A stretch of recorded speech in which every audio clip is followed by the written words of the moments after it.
This is the Homestead Journey Podcast, the podcast dedicated to the pursuit of self-sufficiency, self-reliance, and sustainability. This is episode number 75 of the Homestead Journey Podcast. Welcome, welcome, welcome. Can you believe that, folks? 75 episodes where we have been walking together, journeying towards self-sufficiency, self-reliance, and sustainability. My name is Brian Wells. I am coming to you from 3B Farm and Homestead here in beautiful upstate New York. And let me start by wishing you a happy belated St. Patrick's Day. This past Wednesday was St. Patrick's Day. And well, I'm not Irish, at least not that I know of, but man, I love corned beef and cabbage. And so for me, St. Patrick's Day is an opportunity to enjoy that. Now, we don't have our own home-raised corned beef, and I didn't have any of our own cabbage here, but we did enjoy corned beef and cabbage this week. Actually, we started out by having corned beef and cabbage the night of my mother-in-law's birthday that I told you about last week. So it was actually not this past Friday, but a week ago Friday. And then for Sunday's dinner last week, my wife made an absolutely delicious corned beef chowder that I continued to enjoy multiple times throughout the week. And it was absolutely just wonderful. It's one of those things that the longer you go, the better it gets. And it was just absolutely wonderful. And then Wednesday on St. Patrick's Day itself, we went up to my aunt's house and enjoyed some ham and cabbage. And that ham was some of our American guinea hog ham. My aunt bought a half of a pig from us. And so we had ham and turkey and cabbage up there. It was just absolutely wonderful. Great time spending time with her and Uncle Tom, spending time together as a family. I did I did a lot of IT work for her. As you may remember, I am an IT guy by trade. That's what I do at my day job. And so she needed a little bit of help. So we went up there in exchange for a wonderful meal. I did some IT work, but anyhow, happy belated St. Patrick's Day to you. I hope you had the opportunity to enjoy corned beef and cabbage. If you so choose, if that is part of your tradition, I love it. We don't enjoy corned beef very often throughout the year. And so it's one of those things that I do love very, very much. And so it was just great to enjoy that this week.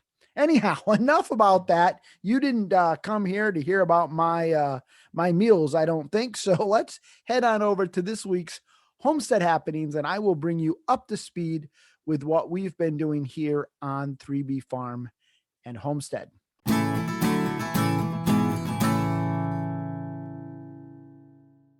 Well, this week was the first day of spring, and so you may see something a little bit different. If you are watching this on YouTube, you may notice that the facial hair is gone. Now, what I do is I started doing this, I don't know, about 5 or 6 years ago, just kind of for fun, maybe even a little longer than that ago.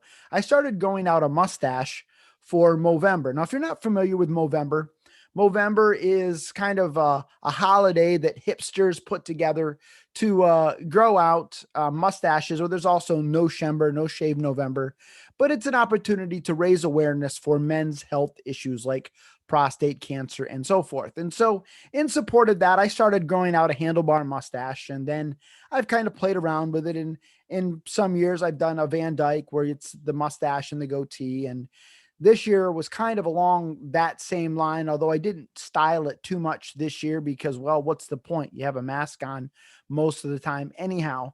But I had been growing that out since November. And then my tradition has been to shave it off the first day of spring. And so, well, that's what happened this week.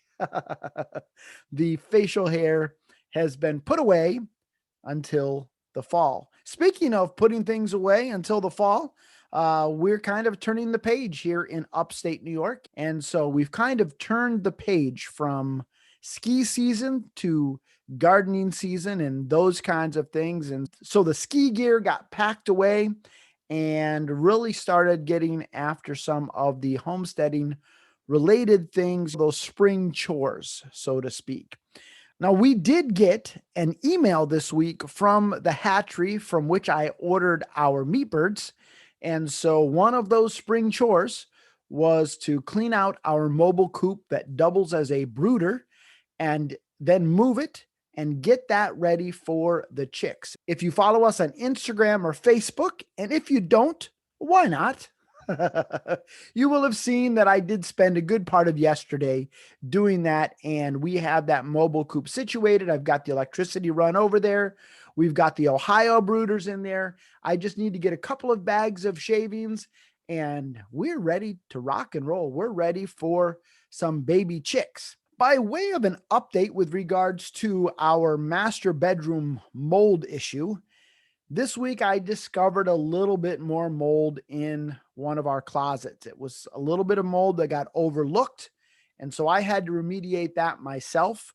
And so part of my week this week was, well, figuring out what those guys did when I paid them a boatload of money to take the mold out of the bulk of the master bedroom. Now, this was a section that was really not that big, so I didn't feel like I was in over my head to remediate it. I went ahead and cut it out very carefully, and then I sprayed some mold. I can't remember what it's called, but it's like a mold killer. And then went ahead and kills over it. Although it wasn't Kills, it was some other brand. I think it was a Bullseye mold killer. But anyhow, we are one step closer to hopefully getting our lives put back into some sense of normalcy when we can get those windows put in and that sheetrock put up. This week, I also finally completed my garden plan. I've been a little bit of a slacker there. And so this week I was able to get that done. And so I know exactly how many tomatoes and peppers that I need to get started. And so hopefully tomorrow evening when I get home from work, I am going to dive into that. Again, follow us on Instagram and Facebook. I'll keep you posted. You'll see pictures. I'm going to be trying out those wind strip trays. I'm really excited about that. I'll be doing some soil blocks. And so you're not going to want to miss that. Follow us on Instagram and Facebook, and you'll be able to see how things progress as we start our tomatoes and our peppers. Now, our onions are looking good. A few of them didn't sprout, like the evergreen bunching onions never germinated at all. And the Walla Wallas, they really came up quite poorly, but everything else is looking very, very good. So I'm very excited about the onions, and we'll see. I'm excited to try Charles Dowding's approach to growing onions, and we'll see how it works out for us. Today, I also did something that I've been kind of dragging my feet on since, well, December 25th. And that is that I bought for my wife for Christmas a new ceiling fan. Now, that is what she asked for, okay? So don't get upset at me. That's what she wanted. And so that's what I bought for her. And so I just hadn't gotten around to putting that up. And so today, it's one of those things I hate dealing with anything electrical. I just do. I don't know what it is, but I hate dealing with electricity. But I flipped the breaker, dug into it, and we have a new ceiling fan hanging in our living room. And so I feel, well, maybe I know it's something simple. Folks. And I know some of you have probably wired your own houses and you do all kinds of things with electricity. But for me, this was a pretty big deal. Okay. So I'm going to give myself kudos, pat myself on the back a little bit. No, but there is a sense of accomplishment doing something like that on your own, not hiring it out. And so anyhow, new ceiling fan in the living room, and happy wife, happy life, all of that good stuff. One last thing to share with you. I had hoped to get a couple of barn cats, and a friend of mine had some that she thought she would be able to capture, and we would be able to relocate here to 3B Farm. Unfortunately, yesterday she said she spent over 2 hours outside trying to lure those cats in, and she was not able to. And so we are going to plan B. I think I know what plan B is going to be.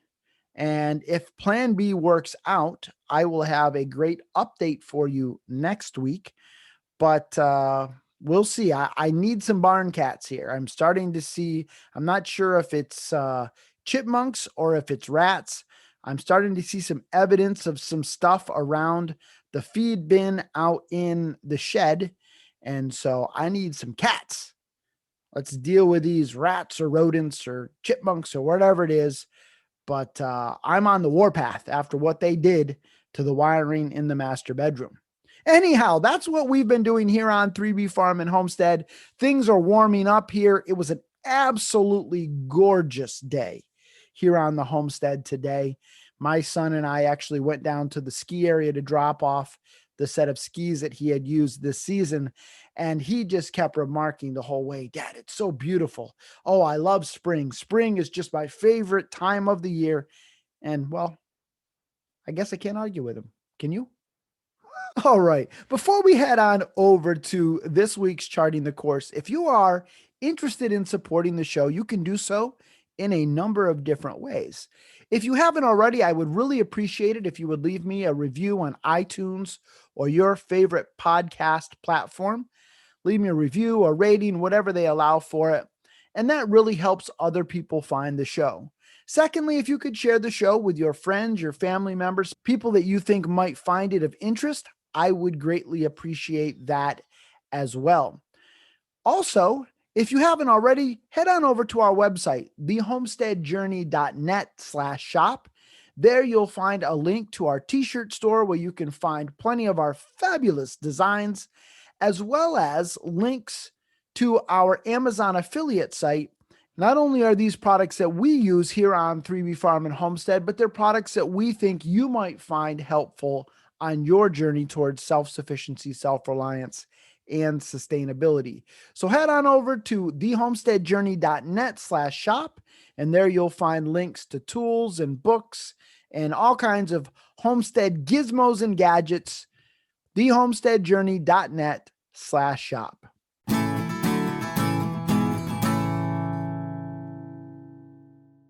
On today's episode, I'm going to introduce a new segment. Now, I'm not sure I will do this every week, but this week, before I started recording the podcast, I went ahead and reached out via our social media accounts and said, hey, I'm getting ready to record the podcast. Are there any questions you would like to have answered?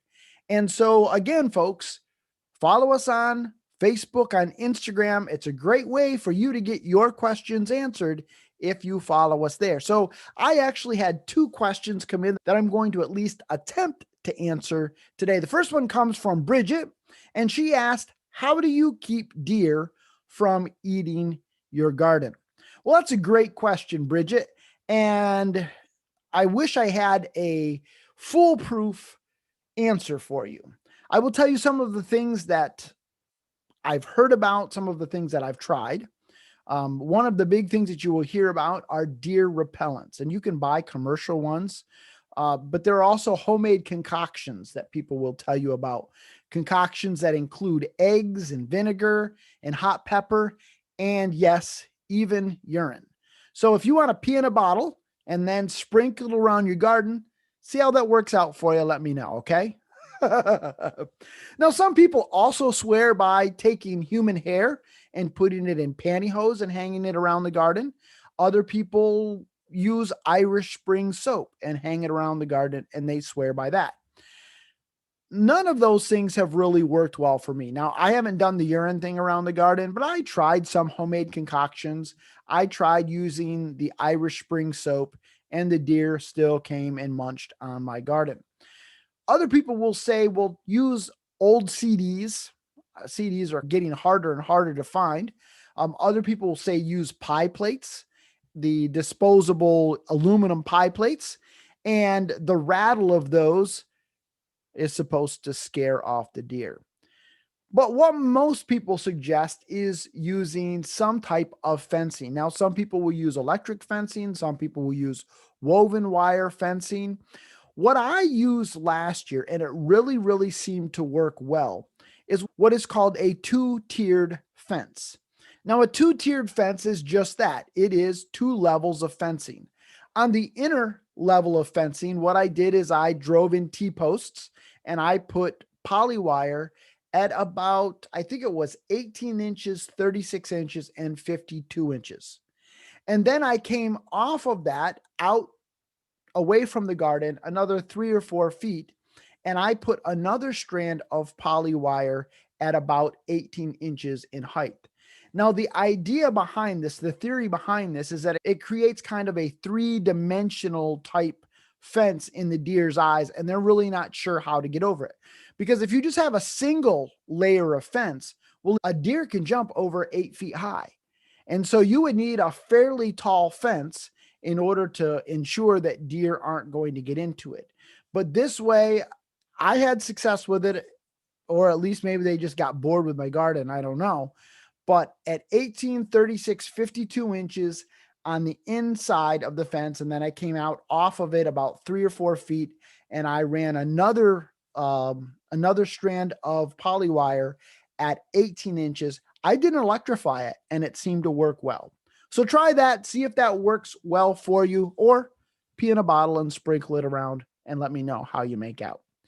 All right. One other question that I got actually came from Don over at Little Mountain Life. If you have not followed their YouTube channel, do so. They're building a barn dominium, and it's just really a lot of fun to follow them. The thing I love about their channel is that Don keeps it real, and he made some mistakes with regards to the installation of some insulation, and he owned it. And there were some people that gave him some crap about it, but I love it when people are just real and authentic. And so anyhow, this question comes from Don over at Little Mountain Life. And Don asks this: you grow a lot of veggies on the homestead, but curious if there are certain things that you've decided not to grow and instead purchase at a local market or store. Great question, Don. And absolutely, yes, there are a few things that we do not grow here on 3B Farm and Homestead. The first one is corn. And the reason why we don't grow corn has to do with space. In order to grow corn, you've got to grow corn in blocks. And I just have never felt like the amount of space that it takes in my raised beds versus the yield that you get from corn would really make it worthwhile. And so we buy corn from local farmers in bulk.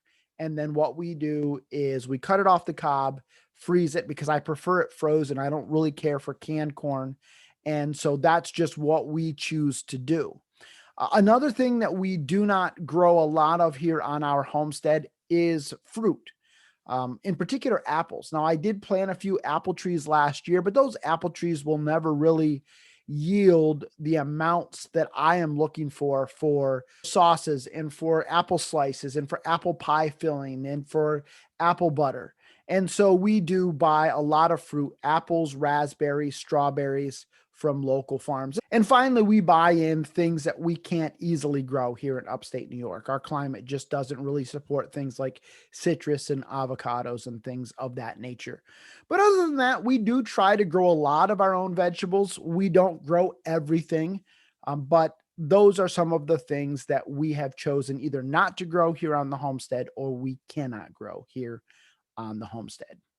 All right. Thanks so much for those questions, folks. Keep an eye out on our social media accounts. If you have a question that you would like to have answered, well, who knows? Maybe I'll do this again and I'll be able to answer your question. All right. Let's head on over to this week's Charting the Course.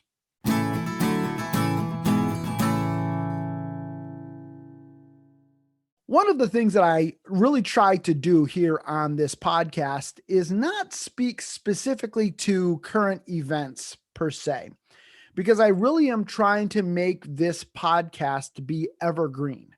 And what that means is I hope that 5 years from now, somebody may stumble upon one of my podcast episodes, and in 5 years or 10 years from now, it will be as helpful to them as it is to people today.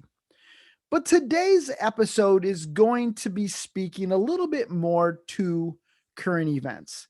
And that simply is the rising cost of lumber and how it is impacting homesteaders across the United States. And I mean, let's be honest, it's not just impacting homesteaders. A friend of mine at work, she and her husband sold their home, I think it was about a year and a half ago, with the idea that last year they were going to start building their retirement home. She's getting ready to retire the end of this year, and their old house was 2 stories and it was kind of hard to get up to. And so they wanted something that would be a single story, that it was going to be kind of designed for their golden years, so to speak. Well, there were some issues with regards to how the land had been subdivided. It wasn't subdivided correctly. And so unfortunately, they had to put on hold their plans for building their home. She had ordered trusses for the house, and at the time, the trusses were going to cost her $8,000. She canceled those trusses. I think it was toward the middle part of the summer last year, or maybe into the early fall. And then she called the lumber company a couple of weeks ago to order them, and the same trusses that would have cost her $8,000 last year were going to cost her $24,000 this year. Anybody that has been to Lowe's or Home Depot lately sees that a 2x4 that used to be $2 or $3 is now $6 or $7. OSB and plywood that used to be $12 or $15 a sheet is now going for over $30 a sheet.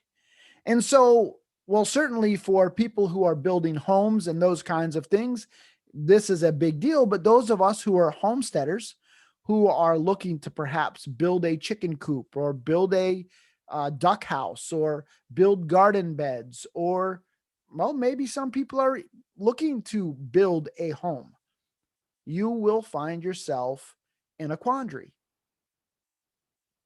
Do I have the money, and am I willing to spend the money that is required right now in order to be able to realize my dreams and take the next steps on my journey towards self-sufficiency, self-reliance, and sustainability? Certainly, I can't speak to everyone's particular situation. Everyone's situation is different. Everyone's needs are different. And so on today's episode, we're simply going to talk about options you might have, alternatives you might have, things that you might want to think about as you approach building projects on your homestead.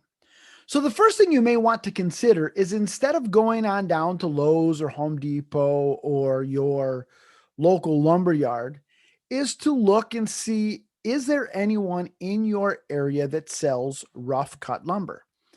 Now, I knew that there were people in my area that sold rough cut lumber, but I had never really explored that option until early last year. And what I found is that I could get 2x4s and 2x6s, things like that, much cheaper, rough cut, than I could by going down to Lowe's or Home Depot and buying 2x4s and so forth. Now, certainly, if you are trying to do finish work, or you're doing something that requires plywood or OSB or things like that, then rough cut lumber is, well, it may not be of any help to you. But if you're looking to build a shed, or you're looking to build a chicken coop, or you're looking to build garden beds, then you may want to look at rough cut lumber through a local sawmill. To kind of give you an idea as far as the current pricing. Now, this is in my area. I didn't check multiple local sawmills. I just checked the one that I'm familiar with. There's a number of them in our area, but the one that I dealt with last year, currently at Lowe's, a 2x4x8 stud grade 2x4x8 is $6.67. A rough cut 2x4, which is going to be true 2x4, is only $2.75. So you can see right away, I'm saving $4 a board by going with rough cut. So definitely check that out. It may be a better option for you to use rough cut lumber instead of what you would normally get at your Lowe's, Home Depot, those kinds of things. If you are not familiar with a rough cut sawmill in your area, look on Craigslist, look on Facebook Marketplace, or simply ask around. Google it, and you may find local sawmills in your area that sell rough cut lumber. Now, it does get a little confusing when you start buying some of it because not everything is priced as in inches. Some of it is priced in linear feet. So obviously do your homework, get a quote, see what the pricing is going to be. But I would almost guarantee you, especially right now in this environment, you're going to have much better luck buying rough cut lumber than you would going to Lowe's or Home Depot or your local lumber yard. Another thing you might want to consider is sawing your own boards. Now, this obviously is going to work best if you have access to your own woodlot, but you may be able to buy logs and then mill out your own lumber and come out ahead. Again, it's going to be something that you're going to need to do the math on. The other thing to keep in mind is, from my understanding, there are a lot of people that are wanting to do this right now. And so if you're looking to build right away, this may not be an option for you because a lot of the Homestead-esque sawmills are back ordered. If you are interested in milling out your own lumber, I would highly recommend that you check out the Red Tool House YouTube channel. You may remember that from episode 61 when Troy McClung joined me here on the podcast.